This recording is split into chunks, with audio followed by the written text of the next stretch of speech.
El bosque de las Ardenas, finales de diciembre de 1944. Una niebla cristalina y penetrante se aferra a los pinos congelados, amortiguando el crujido de las botas alemanas al atravesar la profunda capa de nieve. Para los soldados del Air Granadero Volksgrenadier Divisiones, la mañana se siente engañosamente tranquila. Les han dicho que los estadounidenses están en retirada, sus líneas de suministro rotas y su moral destrozada por la repentina ofensiva invernal. No hay silbidos en el aire, ni sirenas estridentes de Landwehr cohetes o el ruido sordo y rítmico y distante de una descarga progresiva tradicional para advertirles del fuego entrante. En un único y aterrador latido, las leyes de la naturaleza parecen invertirse. El cielo no se agrieta, se hace añicos. Cientos de proyectiles de alto poder explosivo, lanzados desde baterías a kilómetros de distancia y disparados a diferentes intervalos, llegan a una única coordenada en el mismo milisegundo. No hay orden de ponerse a cubierto, no hay tiempo para esconderse en una trinchera. En un instante, hay un bosque. Al siguiente, solo hay un muro vertical de fuego y astillas de acero. La tierra se eleva en una singular y monstruosa convulsión, y al disiparse el humo, no quedan más que los esqueletos ennegrecidos de los árboles y el silencio de los muertos. Esto no fue un bombardeo. Fue la matemática de la muerte, perfeccionada, para entender por qué el ejército alemán, una fuerza que había sido pionera en la guerra relámpago, estaba tan completamente paralizada por la artillería estadounidense que primero debemos recordar el sangriento lodo de la Gran Guerra. Entre 1914 y 1918, la artillería fue la indiscutible reina de la batalla, responsable de la gran mayoría de las bajas. Pero era una reina torpe. Para allanar una línea de trincheras, los generales dependían del registro. Disparaban algunos tiros de distancia para ver dónde caían, ajustaban la puntería y luego desataban un bombardeo masivo que duraba varios días. Este fuego de tambor era eficaz para la destrucción, pero anulaba el factor sorpresa. Para cuando la infantería avanzaba, el enemigo sabía exactamente dónde caería el golpe. En 1939, el alemán Wehrmacht haber resuelto este problema con el bombardero en picado. El Yankee Ju-87 Stuka era su artillería volante, que proporcionaba ataques de precisión que se movían a la velocidad de los tanques. Sus cañones terrestres eran excelentes, pero su doctrina aún se basaba en gran medida en el control descentralizado. Los batallones apoyaban a los regimientos, pero rara vez un cuerpo de ejército entero disparaba simultáneamente sobre un solo punto. Consideraban la artillería como un arma de apoyo, una herramienta para suprimir al enemigo mientras la infantería y los panzer hacían el trabajo real. El ejército de los Estados Unidos, que llegó tarde al teatro de operaciones europeo, abordó el problema desde una perspectiva diferente, la del industrial y el matemático. Mientras que los alemanes se centraban en la brillantez individual de sus comandantes, los estadounidenses se centraban en el sistema. Heredaron la tradición del fuego concentrado de la Guerra de Secesión estadounidense y la combinaron con el floreciente poder de las comunicaciones del siglo XX. El ejército de los Estados Unidos no solo quería apoyar a su infantería, quería usarla para encontrar al enemigo y que la artillería pudiera aniquilarlo. En el corazón de esta revolución se encontraba el Centro de Dirección de Fuego, o FDC. Antes de la década de 1940, un observador en el campo hablaba directamente con una sola batería de cañones. Si necesitaba más fuego, debía coordinarse con varios comandantes, un proceso lento y tedioso de retransmisiones y comprobaciones por radio. Los estadounidenses cambiaron el flujo. Colocaron un cerebro entre el observador y los cañones. Cuando un observador avanzado avistaba una columna alemana, no llamaba a una batería, sino al FDC. Este centro tenía la autoridad y los medios técnicos para comandar todos los cañones a su alcance, docenas, a veces cientos de cañones, y tratarlos como una sola arma masiva. Este cerebro centralizado se alimentaba de un rigor matemático que rozaba la obsesión. En los años previos a la invasión de Europa, la Escuela de Artillería de Campaña del Ejército estadounidense en Fort Sill se había convertido en un templo de la computación balística. Comprendían que, para lograr la lluvia del diablo, debían tener en cuenta variables que las generaciones anteriores habían ignorado o estimado. Cada comandante de batería recibía diariamente mensajes metro, complejos informes meteorológicos que detallaban la densidad del aire, la temperatura y la velocidad del viento a distintas altitudes. Sabían que un proyectil que atravesara el aire frío y enrarecido de una mañana de invierno se propagaría de forma diferente a uno disparado en el calor húmedo de una tarde de verano. Pero la verdadera genialidad residía en el dominio del tiempo. La doctrina estadounidense pasó de la agrupación de cañones a la agrupación de fuegos. En la antigua guerra, si un general quería alcanzar un objetivo con 3 baterías, las 3 disparaban al mismo tiempo. Dado que las baterías estaban ubicadas a diferentes distancias del objetivo, una quizás a 3 kilómetros y otra a 8 kilómetros, los proyectiles llegaban en una secuencia escalonada y continua. Esto daba al enemigo segundos, o incluso minutos, para esconderse en trincheras o refugiarse en un sótano. Los estadounidenses se dieron cuenta de que la única manera de lograr una superioridad táctica total era asegurar que el primer disparo de cada cañón impactara en el objetivo exactamente en el mismo segundo. Esto requería una cuenta regresiva de ingeniería inversa de una complejidad asombrosa. El FDS calculaba el tiempo de vuelo de cada batería. Una batería situada muy atrás dispararía primero, con sus proyectiles arqueándose hacia la estratosfera. Segundos después, una batería más cercana dispararía. Finalmente, los cañones más cercanos al frente rugirían. Para un observador externo, sonaba como una serie caótica e inconexa de golpes sordos en el horizonte. Pero en el objetivo, el resultado fue una llegada singular y cataclísmica. Para 1944, Estados Unidos también había perfeccionado la producción industrial de la radio SC-608, una potente radio de frecuencia modulada, FM, mucho más fiable que los inestables equipos de AM utilizados por los alemanes. Esto permitió una comunicación nítida entre los observadores de vanguardia y el FDS. Mientras los oficiales alemanes a menudo se enfrentaban a cables cortados por sus propios tanques o radios con interferencias estáticas, los observadores estadounidenses podían susurrar a un auricular desde una colina oculta y, en cuestión de minutos, controlar el peso de todo un cuerpo de ejército. El sistema estadounidense ya no era solo una colección de cañones, era una extensa red telefónica de destrucción que cubría el paisaje europeo. Los alemanes, que se enorgullecían de su superioridad cualitativa, sus tanques Tiger y paracaidistas de élite, estaban a punto de descubrir que ninguna valentía, por grande que fuera, podía resistir una certeza matemática. Estaban entrando en una guerra donde el hombre más peligroso en el campo de batalla no era el francotirador ni el as de los tanques, sino el hombre tranquilo con una radio y un mapa, calculando la geometría de su aniquilación. Para los hombres en el barro, el tiempo en el objetivo, Carita llorando, parecía un fenómeno sobrenatural, pero en realidad era una obra maestra de la física newtoniana y la coordinación humana. El primer ángulo de esta lluvia del diablo es la pura precisión matemática exigido por los Centros de Dirección de Fuego de Estados Unidos. Para que una misión de Carita llorando tuviera éxito, los oficiales de FDS debían trabajar en sentido inverso desde un tiempo sobre objetivo designado. Por ejemplo, exactamente las 10 de la mañana. Consultaban tablas de tiro que tenían en cuenta la velocidad inicial específica de cada cañón, el peso del proyectil y la deriva causada por la rotación terrestre. Si los proyectiles de la batería tardaban 48 segundos en alcanzar el objetivo y los de la batería B 32, el controlador del FDS observaba su cronómetro con una concentración agonizante. Ordenaba a la batería disparar a las 9:59 y 12 segundos y a la batería B esperar hasta las 9:59 y 28 segundos. Cuando esas descargas se encontraban en el aire, convergían desde trayectorias diferentes para crear un impacto único y unificado. No se trataba de simples disparos. Era una sinfonía de balística donde los instrumentos eran los Lontams de 155 milímetros y los obuses de 105 milímetros. El segundo ángulo es el observador avanzado, FO, el arquitecto anónimo de la masacre. Estos hombres eran los ojos de fantasma, a menudo arrastrándose cientos de metros por delante de las líneas de frente hacia tierra de nadie o encaramados en precarios campanarios de iglesias. El FO no llevaba un fusil como arma principal. Llevaba un mapa, una brújula y una radio. Mientras que la doctrina alemana solía exigir la presencia de un oficial en la batería de cañones para dirigir, el sistema estadounidense otorgaba al teniente de menor rango en el campo de batalla el poder de mando. Cuando un oficial de campo susurraba las coordenadas a su radio SC-610, no pedía ayuda, dirigía la mano de Dios. Debía ser un maestro de la sensación, observar dónde impactaba un proyectil solitario y ajustar el peso del fuego del cuerpo en segundos. Su valentía era silenciosa, pero su impacto era total. Si el oficial de campo te veía, ya estabas muerto. El tercer ángulo es la perspectiva alemana, que se definía por un horror psicológico único y profundo. En la guerra tradicional, hay un crescendo. El silbido de un proyectil proporciona una fracción de segundo para impactar en el suelo.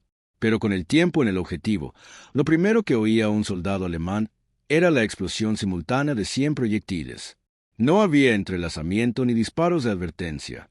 Los supervivientes alemanes a menudo reportaban una sensación de impotencia tecnológica. Las cartas a casa y los informes de interrogatorios de 1944 revelan que las tropas alemanas creían que los estadounidenses habían desarrollado un arma secreta o un cañón totalmente automático capaz de disparar cientos de balas a la vez. El impacto psicológico fue devastador. Despojó al soldado veterano de su capacidad para confiar en sus instintos. Si la primera descarga es la letal, no hay curva de aprendizaje, solo suerte. Esto creó un fenómeno que los alemanes llamaron rodillo de fuego, un muro de fuego, pero a diferencia del suyo, este muro no se movió, simplemente apareció, completamente formado, de un cielo despejado. El ángulo final es ella vida en la batería para los artilleros estadounidenses. La lluvia del diablo no era una abstracción matemática, sino un trabajo físico agotador. Mientras el FDS pensaba, las tripulaciones de los obuses de 105 milímetros y 155 milímetros eran los motores del sistema. Durante una misión de Caritas llorando, el ritmo era implacable.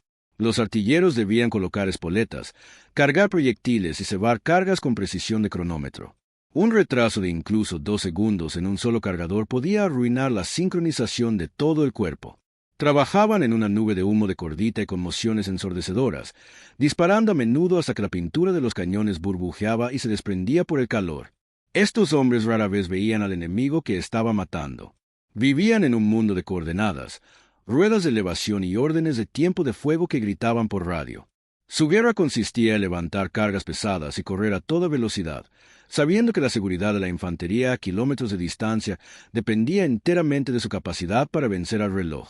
El clímax de la lluvia del diablo alcanzó su madurez más aterradora durante el invierno de 1944, específicamente durante la batalla de las Ardenas. En esta etapa de la guerra, la artillería estadounidense había trascendido el mero apoyo. Se había convertido en el principal instrumento de la derrota alemana. En la mañana del 16 de diciembre de 1944, el ejército alemán lanzó su última gran apuesta, lanzando 3 ejércitos contra las delgadas líneas estadounidenses en las Ardenas. Esperaban que la densa niebla y las nubes bajas derribaran a las fuerzas aéreas aliadas, privando a los estadounidenses de su mayor ventaja. Pero los alemanes habían olvidado que el rey de la batalla no necesita ver el sol para matar. A medida que el 5º Ejército Panzer alemán y el 6º Ejército Panzer SS avanzaban, se encontraron con una barrera invisible en lugares como Cresta de El Semborni y los estrechos pasillos que conducen a Bastoña el 18 de diciembre, cerca de la ciudad de Noville. Los comandantes alemanes observaron un fenómeno que obsesionaría sus informes posteriores a la acción. Estaban preparando un asalto masivo y coordinado de tanques e infantería. Según la doctrina alemana, habían trasladado sus zonas de concentración justo fuera del alcance tradicional del fuego de hostigamiento de las baterías estadounidenses. Creían que estaban a salvo para organizarse, reabastecerse e informar a sus oficiales. Se equivocaron. Los observadores avanzados estadounidenses, ocultos en los segundos pisos de las casas de piedra destrozadas, ya habían mapeado cada cruce y claro. En los centros de dirección de fuego, se ultimaban los cálculos de la matanza. Se dio la orden, tiempo en el objetivo. A mi orden. El resultado fue una masacre que desafió los precedentes militares.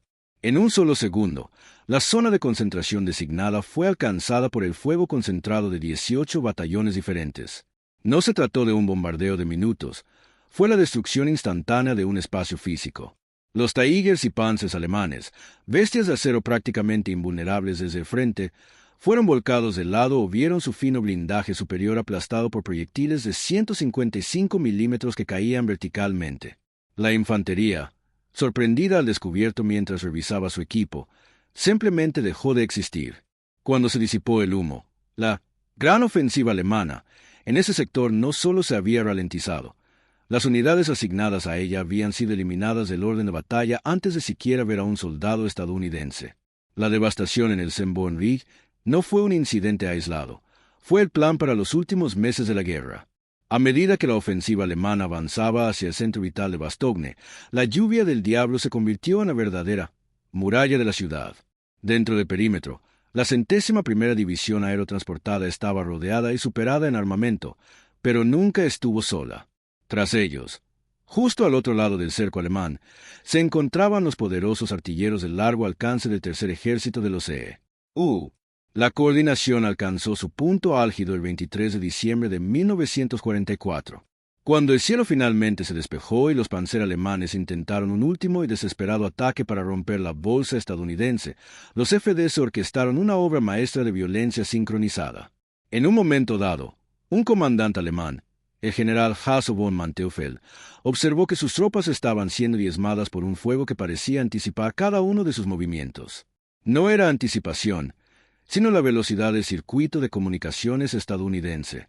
Una unidad alemana sería avistada y, en 3 minutos, se calcularía y ejecutaría una misión de carita llorando. El clímax de esta táctica fue la supresión total de la 15ª División Panzergrenadier. Mientras intentaban maniobrar en campo abierto cerca de Embrouille, los estadounidenses no solo dispararon contra los tanques, sino también contra el espacio alrededor de los tanques para desmantelar la infantería de apoyo. Las descargas de carita llorando fueron tan sincronizadas que los soldados alemanes fueron encontrados muertos en el sitio, aún con sus fusiles en la mano, sin señales de haber intentado ponerse a cubierto. La lluvia del diablo había logrado el objetivo final de la artillería, el colapso físico y moral total del enemigo. Cuando se levantó el asedio de Bastoña, el alto mando alemán se vio obligado a enfrentarse a una cruda realidad. Sus suboficiales y oficiales veteranos, la columna vertebral del Wehrmacht, habían sido masacrados no en un combate honorable, sino por matemáticos invisibles a kilómetros de distancia. La tradicional ventaja táctica alemana de movimiento agresivo había sido neutralizada por la capacidad estadounidense de convertir cualquier kilómetro cuadrado de Europa en una zona de peligro en cualquier momento. Los soldados alemanes comenzaron a referirse a la artillería estadounidense no como un arma, sino como el carnicero del carnicero. Las secuelas de la lluvia del diablo se escribieron en el silencio de la campiña europea. Cuando el humo finalmente se disipó de los campos de batalla de las Ardenas y Renania, la evidencia física del dominio de la artillería estadounidense fue abrumadora. Los oficiales de inteligencia que realizaban evaluaciones de daños descubrieron que, en las zonas objetivo de las misiones de tiempo en el objetivo, la concentración de cráteres era tan densa que el suelo se asemejaba a la superficie lunar. A diferencia de los cráteres dispersos de las descargas tradicionales, los ataques de tiempo en el objetivo crearon una caja de la muerte donde la probabilidad de supervivencia para cualquiera que se viera atrapado en campo abierto era prácticamente nula. Los informes estadísticos del Departamento de Artillería del Ejército de los Estados Unidos revelaron una eficiencia escalofriante. En varios combates durante el invierno de 1944, se estimó que entre el 60% y el 70% de las bajas alemanas fueron causadas por fragmentos de artillería. Más revelador aún, la proporción de proyectiles disparados por bajas confirmadas se redujo significativamente. Los estadounidenses no solo disparaban más, sino que aprovechaban cada proyectil, asegurándose de que primero fuera el más letal. La logística alemana también se paralizó. Las misiones de carita llorando no solo tenían como objetivo a las tropas de primera línea, sino que también atacaban puentes y cruces de caminos vitales a kilómetros de las líneas en el momento exacto en que debían pasar los convoys de suministro. Una hazaña posible gracias a la combinación de inteligencia, de alto nivel y precisión balística. Para el ejército alemán, las consecuencias fueron una crisis de doctrina. Wehrmacht siempre había confiado en el contraataque, como su principal herramienta defensiva. En cuanto una unidad estadounidense tomaba una colina, los alemanes reunían sus reservas y contraatacaban antes de que los estadounidenses pudieran atrincherarse. El carita llorando destruyó esta táctica. Cada vez que las reservas alemanas se reunían en un bosque o tras una cresta para preparar su contraataque, caía la lluvia del diablo. A principios de 1945, los comandantes alemanes informaron que sus hombres se estaban volviendo reacios a la artillería y se negaban a agruparse en grupos superiores a un escuadrón por temor a provocar una respuesta estadounidense masiva. La propia cohesión del ejército alemán se estaba desmoronando bajo el peso de la estrategia estadounidense. La destrucción física fue solo la mitad de la historia. Las verdaderas consecuencias se encontraron en las ruinas psicológicas de los campos de prisioneros de guerra alemanes. Los interrogadores aliados comenzaron a notar un tema recurrente en los testimonios de los prisioneros capturados. Aterrizaje estos no eran los jóvenes inexpertos y desventurados del reclutamiento de finales de la guerra, sino veteranos experimentados que habían sobrevivido los horrores del frente oriental.